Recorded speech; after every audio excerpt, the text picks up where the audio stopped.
افتضاح. یعنی نفیسه نشسته بود و میگفت برو فقط تو چک حداقلی بکن. امروز دوباره بعد از 1 سال امین آقا و خانومشون از اصفهان فقط به خاطر تمیزی اقامتگاه خونه تو به رامیان اومدن.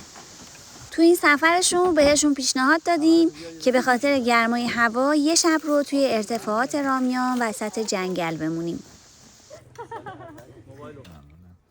من چای نبات میخوام. پختن غذای آتیشی، دوچرخه سواری و همینطور صحبت کردن دور میز ناهار از تفریحات امروزمون بود. برای اینکه مهمونامون به نظافت حساسن یه میز بزرگ تدارک دیدیم و ظرفا رو روی اون چیدیم. 1 ساعته که داریم ظرف البته در واقع مسافر نیستن، کارگر آوردیم ظرفا رو میشه. رحمانم که طبق معمول خیلی زود با مهمونا صمیمی میشه و اونا بهترین دوستامون میشن.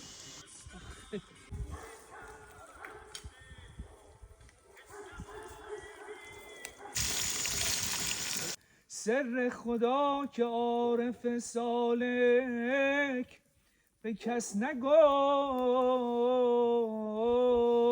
محل کمپی که مسافرامونو بردیم یه سرویس بهداشتی تمیز داشت که من مثل همیشه تمیزترش کردم. میشنوی صدای قلبم واسه تو میزنه هر بار.